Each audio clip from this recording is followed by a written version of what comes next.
PhonePe থেকে যদি ভুল পেমেন্ট করে থাকেন তবে কিভাবে অভিযোগ জানাবেন দেখুন বিস্তারিত।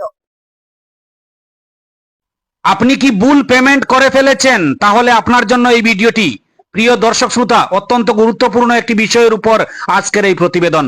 আপনার কাজে আসুক বা না আসুক, ভিডিওটি শেয়ার করে আরো 10 জনকে জানার ব্যবস্থা করে দিবেন। কষ্টের সঞ্চিত টাকা পয়সা যদি ভুলবশত অন্য কারোর অ্যাকাউন্টে পেমেন্ট হয়ে যায়, তাহলে কিভাবে তা ফেরত আনবো এ নিয়ে আজকের এই প্রতিবেদন। আপনি যদি ফোন দিয়ে কাউকে ভুল পেমেন্ট করে থাকেন, যদি আপনি ফোন পে, গুগল পে বা পেটিএম দ্বারা কাউকে ভুল পেমেন্ট করে থাকেন, কোনো অপরিচিত ব্যক্তিকে যদি আপনি ভুল পেমেন্ট করে থাকেন, তাহলে কি করবেন? অনেকেই জানেন না কি করতে হবে। তাহলে দেখুন বিস্তারিত প্রতিবেদনটি। প্রথমেই আমাদেরকে গুগল ক্রোম ব্রাউজার ওপেন করতে হবে। এখানে ক্লিক করুন।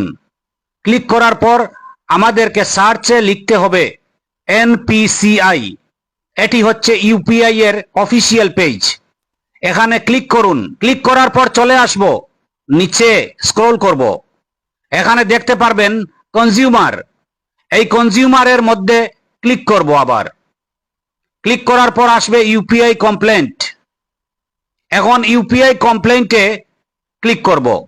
ক্লিক করার পর নিচের দিকে আবার স্ক্রল করব। এখানে দেখতে পারবেন ট্রানজ্যাকশন। এই ট্রানজ্যাকশনের উপর আবার ক্লিক করব। এখানে দেখতে পাচ্ছেন আপনারা নেচার অফ ট্রানজ্যাকশন সিলেক্ট করব, person to person. Issue select করব, incorrectly transferred to other account.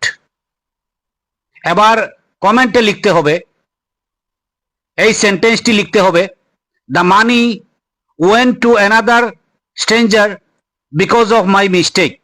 তারপর ট্রানজ্যাকশন আইডি এবং ব্যাংক সিলেক্ট করব। কত টাকা দিয়েছি তা সিলেক্ট করব। ডেট অফ ট্রানজ্যাকশন সিলেক্ট করব। তারপর ইমেইল আইডি দিয়ে সাবমিট করব। সাবমিটিং শেষে 72 ঘন্টার মধ্যে ইউপিআই সংস্থা ফোন করবে। সবকিছু ঠিকঠাক থাকলে ইউপিআই সংস্থা আপনার টাকা আপনার অ্যাকাউন্টে ফেরত পাঠাবে। আর এই ভিডিওটি দেখে যদি আপনি উপকৃত হন, তাহলে আরো 10 জনকে জানার জন্য প্রতিবেদনটি শেয়ার করবেন অবশ্যই। ধন্যবাদ সবাইকে, ধন্যবাদ।